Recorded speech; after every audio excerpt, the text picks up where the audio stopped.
پہچاننے کی نظر کب مفقود ہو جاتی ہے انسانوں سے، کب آپ حقائق کو نہیں پہچان پاتے، کب سمجھ میں نہیں آتا؟ جب کوئی تعصبات کے، خواہشات کے پردے آپ کے آگے آئے ہوتے ہیں. تو فتنہ دجال میں ایک فتنہ تو یہ ہے نا کہ اس کے پاس اتنا کچھ ہوگا کہ لوگ اس سے اتنے مرعوب ہو جائیں گے. آج بھی تو کیا ہوتا ہے، جس کے پاس چند ایک چیزیں کچھ ہوں تو ہم مرعوب ہو جاتے ہیں. جب مرعوب ہوتے ہیں تو ہمیں اس کی غلطی بھی غلطی نظر نہیں آتی، اس کی غلطیوں کو بھی ہم اپریشیٹ کرنے لگتے ہیں. یہی ظاہر نگاہ ہونا ہے. پھر دجال کی جنت اور جہنم ہوگی، یعنی جیسے وہ ٹھنڈا پانی اور جلانے والی آگ اس کے ساتھ ساتھ ہوگی. آپ صلی اللہ علیہ وسلم نے فرمایا پھر دجال نکلے گا، اس کے ساتھ ایک نہر اور ایک آگ ہوگی. جو شخص اس کی آگ میں داخل ہوا اس کے لیے اجر و ثواب واجب ہو گیا اور اس کے گناہ معاف کر دیے گئے، اور جو شخص اس کی نہر میں داخل ہوا اس پہ گناہ لاد دیے گئے اور اس کا اجر مٹا دیا گیا. اس سے پہلے اگر اس نے کوئی نیک کام کیے بھی تھے تو ختم ہو جائیں گے. دجال سے بچنے کے لیے لوگ پہاڑوں پہ چلے جائیں گے. ام شریک کہنے لگی یا رسول اللہ اس دن اہل عرب کہاں ہوں گے؟ فرمایا اس دن وہ بہت کم ہوں گے. دجال کن لوگوں کا پسندیدہ لیڈر ہوگا؟ آپ صلی اللہ علیہ وسلم نے فرمایا اصبہان یعنی اصفہان کے 70,000 یہودی دجال کی پیروی کریں گے جن پر سیاہ چوغے ہوں گے، وہ اس کو اپنا سردار مان لیں گے. آپ نے فرمایا دجال ایک مشرقی علاقے سے خروج کرے گا جسے خراسان یعنی موجودہ افغانستان کا آس پاس کا علاقہ کہتے ہیں. اس دجال کی پیروی کچھ ایسی قومیں کریں گی جن کے چہرے کوٹی ہوئی ڈھالوں کی طرح چپٹے یا طے برطے ڈھالوں جیسے ہوں گے. ڈھال کبھی دیکھیں، شیلڈ جو ہوتی ابری بھی ہوتی ہے نا، ذرا ڈیزائن بھی ہوتے ہیں بعض اوقات اس میں، تو اگر کوٹ دیا جائے اس کو تو کیا ہوتا ہے، چپٹے اسٹریٹ ہو جائے، ڈیزائن جو ہے وہ بیٹھ جاتے ہیں. تو آپ نے کیا فرمایا کہ دجال کی پیروی ایسی قومیں کریں گی جن کے چہرے کوٹی ہوئی ڈھالوں کی طرح چپٹے ہوں گے. دجال بیت اللہ اور بیت المقدس میں داخل نہیں ہو سکتا. حضرت انس بن مالک سے روایت ہے اللہ کے رسول صلی اللہ علیہ وسلم نے فرمایا مکہ اور مدینہ کے سوا ہر شہر کو دجال روندے گا، کوئی شہر نہیں بچے گا.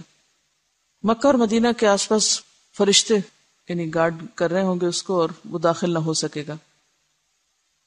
مدینہ کی زمین 3 مرتبہ کانپے گی دجال کے خروج کے بعد، جس سے ایک ایک کافر منافق اللہ تعالیٰ وہاں سے نکال کے باہر پھینک دے گا، یعنی پھر وہ سب بھاگ جائیں گے، مدینہ سے ہی بھاگ جائیں گے اور باہر جا کے پھر ظاہر دجال کے فتنے کا شکار ہوں گے.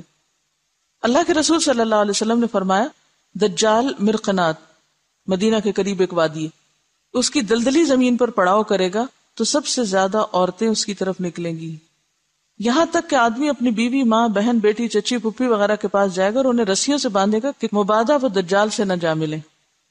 ضعیف الاعتقاد ہوتی ہے نا عورتیں. دجال خدائی کا دعویٰ کرے گا، اسی لیے پیچھے والی حدیثوں میں آتا ہے کہ رب کانا نہیں، رب ایسا نہیں، رب ایسا نہیں.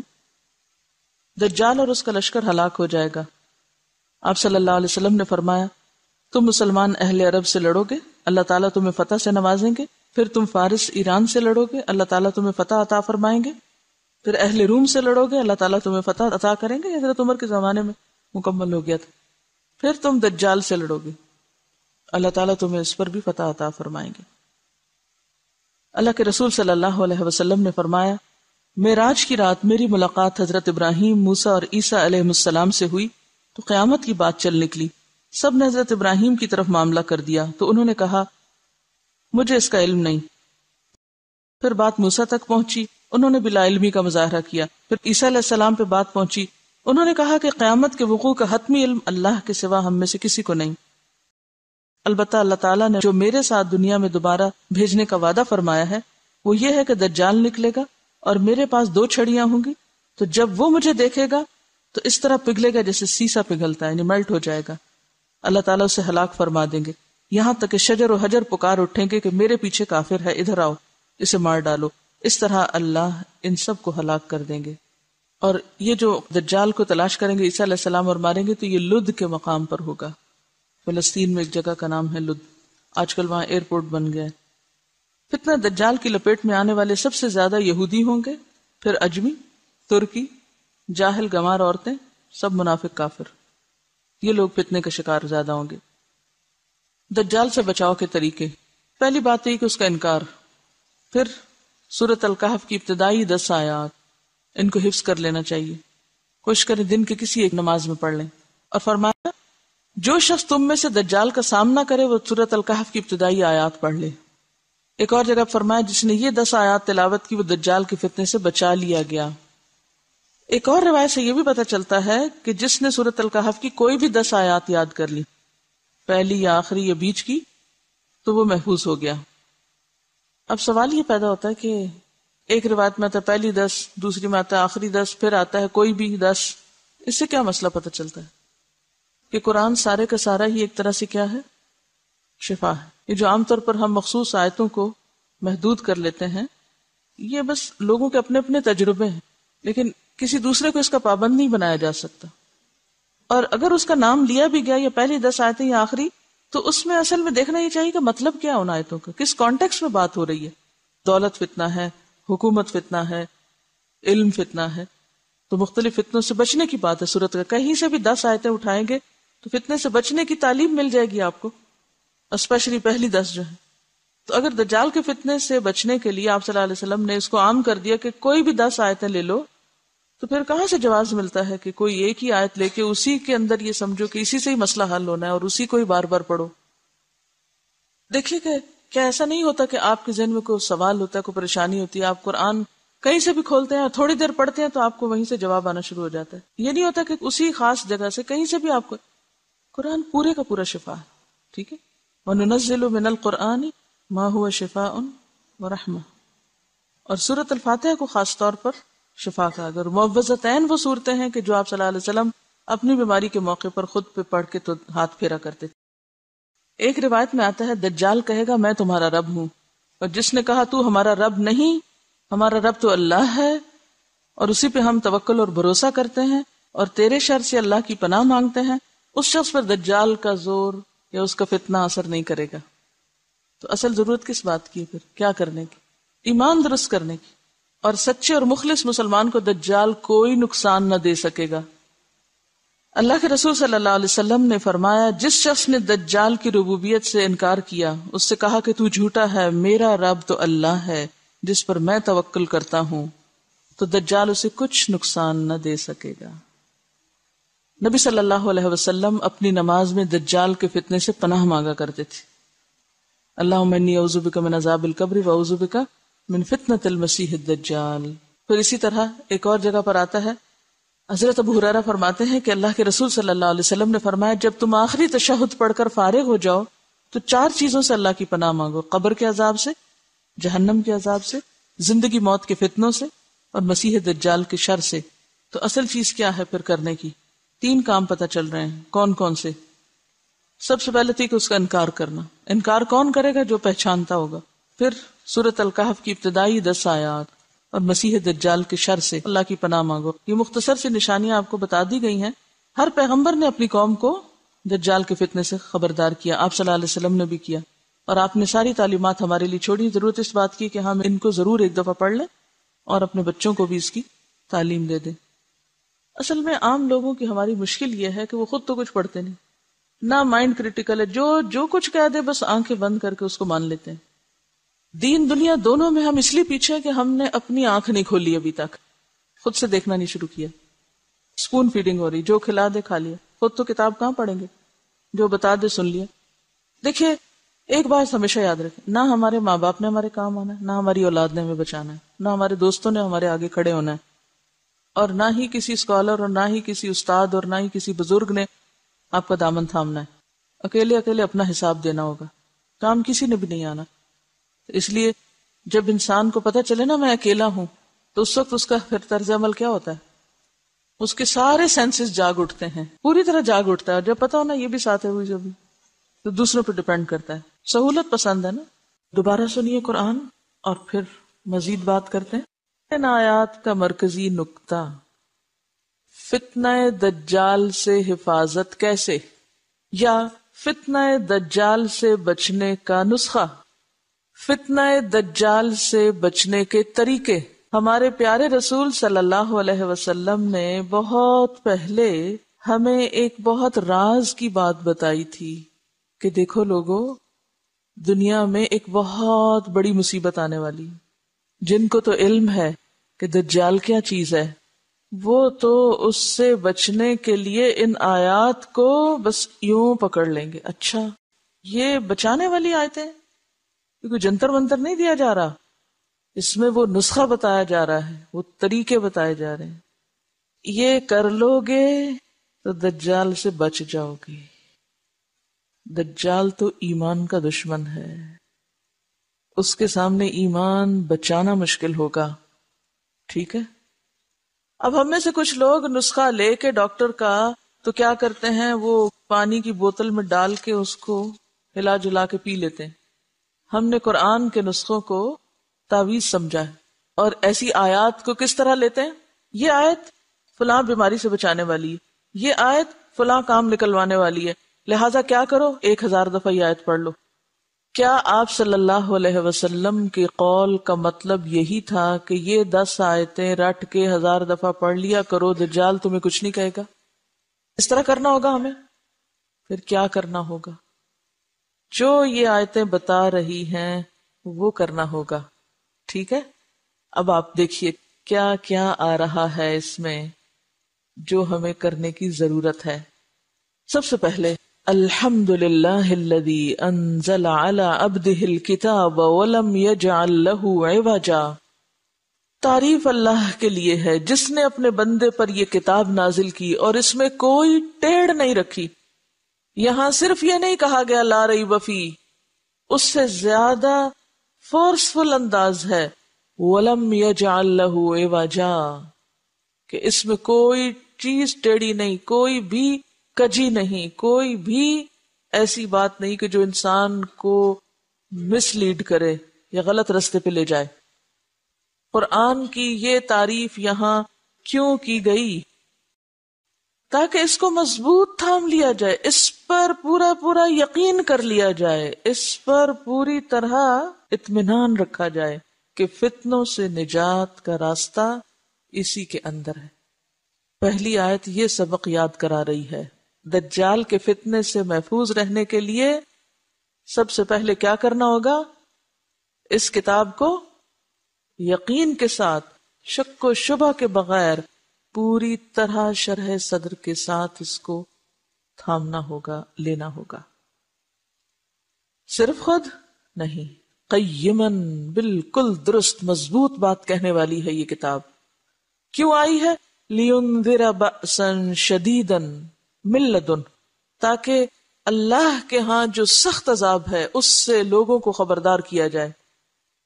پھر کیا کرنا ہوگا اس کتاب کے ساتھ؟ یہ کتاب کیوں آئی ہے؟ یہ کیوں درست ہے؟ یہ کیوں کجی سے پاک ہے؟ تاکہ کیا کیا جائے؟ لوگوں کو خبردار کیا جائے. کس سے؟ شدید عذاب سے. کہاں ہے وہ عذاب؟ اللہ کے پاس. وَيُبَشِّرَ الْمُؤْمِنِينَ الَّذِينَ يَعْمَلُونَ الصَّالِحَاتِ، اور خوشخبری دے ان مومنوں کو جو اچھے کام کرتے ہیں، أَنَّ لَهُمْ أَجْرًا حَسَنًا، کہ ان کے لیے بہترین اجر ہے. کہاں؟ اللہ کے پاس. دنیا کے اجر کی بات یہاں نہیں کی جا رہی، اسی لیے مَاكِثِينَ فِيهِ أَبَدًا، جس میں وہ ہمیشہ رہیں گے، ہمیشہ. پھر کیوں آئی ہے یہ کتاب؟ تیسرا مقصد. نمبر 1، لِيُنذِرَ بَأْسًا شَدِيدًا، یہ کس کے لیے؟ پوری انسانیت کے لیے. دوسری بات خوشخبری کس کے لیے؟ اہل ایمان کے لیے. تیسری بات پھر خبردار کرنا کس کو؟ وَيُنذِرَ الَّذِينَ قَالُوا اتَّخَذَ اللَّهُ وَلَدًا، خبردار کرے ان لوگوں کو جنہوں نے کہا کہ اللہ نے ایک بیٹا بنا لیا ہے. اس وقت آپ دیکھیے کہ دنیا میں جتنے فتنے برپا ہو رہے ہیں بڑے بڑے، ان کے پیچھے کن دو مذاہب کی باہم چپکلش ہے، کن دو مذاہب کا باہم ٹکراؤ ہے. اس وقت آپ دیکھیے کہ اگر آپ تھوڑی بہت بھی دنیا کے حالات سے واقفیت رکھتے ہوں، کیا نظر آتا ہے؟ وہ لوگ جو یہ نظریہ رکھتے ہیں کہ اللہ کا ایک بیٹا ہے اور وہ بیٹا ہم کو نجات دلا دے گا آخرت میں، اور وہ جو توحید خالص پر یقین رکھتے ہیں، ان دو گروہوں کا باہم ٹکراؤ ہے. یہ جو بظاہر چیزیں نظر آتی ہیں، یا بظاہر دو ملکوں اور دو علاقوں اور دو طرح کے لوگوں کی باہم ایک ٹکراؤ ہے، یہ صرف دو گروہ نہیں ہیں، یہ دو نظریے ہیں. یہ دو نظریے ہیں. صلیبی جنگوں کا لفظ آپ نے سنا ہوگا، اور بار بار یہ بات اٹھتی بیٹھتی ہے کہ موجودہ جنگیں جو ہیں یہ اسی کی کنٹینیویشن ہے. تو جو انسانیت اپنے آخری دور میں بڑھ رہی ہے تو ٹکراؤ ان دو کے درمیان ہی نظر آتا ہے بیسیکلی. اس ٹکراؤ کو ختم کرنے کے لیے کیا نسخہ دیا جا رہا ہے؟ اٹھ کے لڑو، خبردار کرو، میسج کنوے کرو. آپ دیکھیے، سب سے پہلے پوری انسانیت کے لیے پیغام ہے اس قرآن میں. نمبر 2، ماننے والوں کے لیے خوشخبری ہے. نمبر 3، ينذر الذين قالوا اتخذ الله ولدا. خاص طور پر کہاں فوکس کرنے کی ضرورت ہے، کس سیکٹر میں غلط فہمی دور کرنے کی ضرورت ہے، کن کو انذار کرنے کی ضرورت ہے؟ جو یہ سمجھتے ہیں کہ اللہ نے بیٹا بنا رکھا ہے، نعوذ باللہ، ما لهم به من علم. ان کی یہ بات کسی دلیل پر مبنی نہیں، انہیں اس بات کا علم نہیں ہے. تو جس کے پاس علم نہ ہو اس کا علاج کیا ہے؟ کو بتایا جائے دلائل کے ساتھ. اور ان میں جو انصاف پسند لوگ ہیں ان کے سامنے جب علم آتا ہے تو وہ کیا کر رہے ہیں؟ مان بھی رہے ہیں، قبول بھی کر رہے ہیں.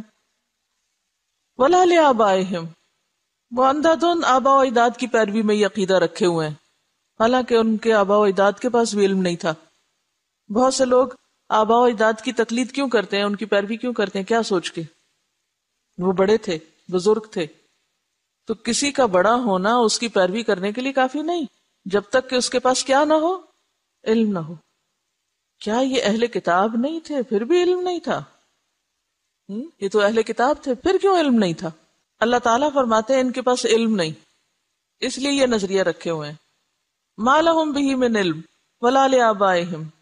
دوسری طرف قرآن ان کو اہل کتاب کہتا ہے نا، پیپل آف دا بک، کتاب والے ہیں. کتاب بھی ہے، پڑھے لکھے بھی ہیں، پھر بھی علم نہیں. وہ کیوں؟ بنیادی طور پر جو بگاڑ ان کے اندر آیا ہے وہ ان کی ناسمجھی کی وجہ سے آیا ہے. بعض اوقات لوگوں کے پاس علم ہوتا ہے لیکن پھر بھی وہ ناسمجھ ہوتے ہیں نا. اچھا، یہ کیا چیز ہوتی ہے؟ یہ کیا چیز ہوتی ہے کہ دلائل ہوتے بھی ہیں، علم ہوتا بھی ہے، پھر بھی لا علم ہوتے ہیں، پڑھ کے بھی ان پڑھ ہوتے ہیں، سمجھ کر بھی نہ سمجھ ہوتے ہیں، جان کر بھی انجان ہوتے ہیں. ہاں؟ اصل میں ہوتا پتہ کیا ہے؟ انسان جس گھر میں پیدا ہو جاتا ہے نا، ہم سب کا یہی حال ہے، جہاں ہم پیدا ہو گئے، جس ماحول میں آنکھ کھولی، جس طرح اور لوگ سوچتے ہیں، جیسے اور لوگ چیزوں کو دیکھتے ہیں، ہم بھی کیا کرتے ہیں، چیزوں کو اسی نظر سے دیکھنے لگتے. عموماً خاندانوں میں جو عداوتیں، نفرتیں، دشمنیاں وغیرہ ہوتی ہیں تو اس کی کیا وجہ ہوتی ہے؟ ماں باپ دل میں ڈال دیتے ہیں یہ تمہاری پھوپھی نہیں اچھی، وہ تمہاری خالہ نہیں اچھی، وہ فلانا ایسا. بچے سوچتے ہیں؟ نہیں سوچتے. وہ کس کو لے لیتے؟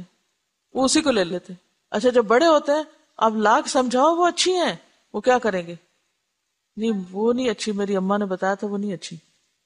اور پھر ان کے اوپر ایسا خول چڑھ جاتا ہے کہ جس کی وجہ سے وہ تعصب کا شکار ہو جاتے ہیں. تو جس شخص کے اندر تعصب ہوتا ہے وہی ایسا شخص ہوتا ہے جو پڑھ کے بھی نہ پڑھے، جو جاننے کے باوجود بھی نہ جانے. آپ صلی اللہ علیہ وسلم کا انکار اور آپ کی تعلیمات کا انکار کیا اس بنا پر تھا کہ ان کو پتہ نہیں تھا؟ قرآن کہتا ہے یعرفونہ کما یعرفون ابناءہم، پہچان ہے لیکن تعصب ہے. تو اللہ تعالیٰ کیا فرما رہے ہیں کہ ان کے علماء تو تعصب کا شکار ہے اور عوام بیچارے ومنہم امیون لا یعلمون الکتاب، ان کے پاس واقعی علم نہیں. تو میجورٹی بغیر علم کے صرف آباء و اجداد کی، بڑوں کی، علماء کی، اکابر کی تقلید میں اندھی چلی جاتی ہے. یہ ہر جگہ ہوتا ہے، یہ صرف وہاں نہیں، ہمارے ہاں بھی یہی کچھ ہے. وہ کہتے ہیں ہمارے ماں باپ کو سمجھ نہیں تھی، ہمارے بزرگوں کو سمجھ نہیں تھی، ہمارے علماء کو سمجھ نہیں تھی. ان باتوں کا سہارا لے کر عموماً انسان حق سے ہٹ جاتا ہے، صحیح رستہ چھوڑ دیتا ہے. بہرحال اللہ تعالیٰ فرما رہے ہیں ما لہم بہ من علم ولا لآبائہم، یہ اور ان کے آباء و اجداد علم پر مبنی بات نہیں کر رہے، محض خواہشات پر مبنی، تعصبات پر مبنی بات کیے چلے جا رہے ہیں. اور ان تعصبات کو کیا چیز توڑ سکتی ہے؟ آخرت کا خوف. اسی لیے قرآن کس لیے آیا ہے کہ وہ کیا کرے؟ لِيُنذِرَ بَأْسًا شَدِيدًا. صرف آخرت کا خوف ایسی چیز ہے جو انسان کے تعصب کو توڑ پھوڑ کے رکھ دیتا ہے. صرف آخرت کا عذاب اور آخرت کا حساب اور انجام ایسی چیز ہے جو انسانوں کو خواہشات سے باہر نکالتا ہے، غفلت سے باہر نکالتا ہے. کبرت کلمۃ تخرج من افواہہم، آنکھیں بند کر کے جو بول بولے چلے جا رہے ہیں، یہ کوئی معمولی بات نہیں، بہت بڑی بات ہے۔ ان یقولون الا کذبا، یہ محض جھوٹ بول رہے ہیں۔ علاج کیا ہے؟ وہ تو جھوٹ بول رہے ہیں، وہ تو جان کے بھی انجان ہیں، وہ تو تعصبات کا شکار ہیں، وہ تو ضد برائے ضد میں مبتلا ہیں۔ کرنا کیا ہے؟ حل کیا ہے؟ اب حل بتایا جا رہا ہے۔ فَلَعَلَّكَ بَاخِعٌ نَفْسَكَ عَلَىٰ آثَارِهِمْ إِن لَّمْ يُؤْمِنُوا بِهَٰذَا الْحَدِيثِ أَسَفًا، اس درجے پہ آ کے پیغام پہنچانا، یہ ہے کرنے کا کام، یہ ہے دجال کے فتنوں سے بچنے کا نسخہ، یہ ہے حل۔ فَلَعَلَّكَ بَاخِعٌ نَفْسَكَ عَلَىٰ آثَارِهِمْ، جب تک پیغام پہنچانے والے کے اندر اتنی شدید تڑپ اور اتنی خیرخواہی اور اس درجے کی تکلیف نہیں اٹھتی کہ لوگ عذاب کا شکار ہو جائیں گے، لوگ بھٹک رہے ہیں، لوگ مصیبت میں پڑ رہے ہیں، مجھے اپنی ذمہ داری ادا کرنی ہے، جب تک یہ درد نہیں آئے گا لوگوں کے لیے، اس قرآن کی تعلیم عام نہیں ہو سکتی۔ یہ کتاب دنیا کے ہر بندے کے ہاتھ تک نہیں پہنچ سکتی، ان کے کانوں تک نہیں پہنچ سکتی۔ اللہ کے رسول صلی اللہ علیہ وسلم نے اس درجے پہ آ کے کام کیا تھا جب دین پھیلا تھا۔ آج ہم میں سے کوئی ایک نہیں جو اتنی درد رکھتا ہو کہ لگتا ہے آپ اپنے آپ کو ہلاک کر ڈالیں گے، ختم کر دیں گے۔ فتنوں سے نکلنے کا راستہ کیا ہے؟ کیا ہے؟ اس کتاب کے ذریعے پیغام عام کرنا، اس کتاب کو عام کرنا، اس کتاب کے ذریعے خبردار کرنا۔ اور کس چیز سے خبردار کرنا؟ یہ کہو کہ آپ کی صحت خراب ہو جائے گی، آپ دماغی مریض بن جائیں گے اگر آپ نے قرآن نہیں پڑھا، بس یہ مقاصد ہیں؟ نہیں، دنیا نہیں ہے مقصد، آخرت کا عذاب۔ قرآن صاف کہتا ہے کہ کتاب اس چیز سے خبردار کرنے کے لیے آئی ہے۔ جو لوگ اندھیرے میں ہیں، آنکھیں بند کیے ہوئے ہیں، غفلت میں دوڑے چلے جا رہے ہیں اور آگے کھڈا اور گرنے لگے، ذرا تھوڑی دیر کے لیے سوچئے، اگر آپ کے سامنے کسی برج پر کوئی شخص تیز گاڑی لے جا رہا ہے اور آپ کو پتہ ہے آگے برج ٹوٹا ہوا ہے، تو آپ کے دل کی کیفیت کیا ہوگی؟ آرام سے بیٹھے رہیں گے، اپنی گاڑی چلاتے رہیں گے، ٹھیک ہے وہ گر جائے